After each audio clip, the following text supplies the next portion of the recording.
لا، اليوم بدنا نعمل خلطة مقوية، شغل عرسان. أفضل خلطة نستخدم فيها عسل هو عسل السدر. هذا عسل السدر بالمكسرات.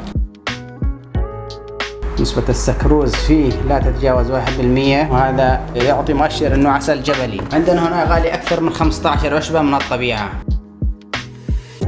الأعشاب مع العسل مفيدة جدا، والعسل بحد ذاته مفيد، ولكن هاي بتزيد نشاط الدورة الدموية، وهي أعشاب طبيعية.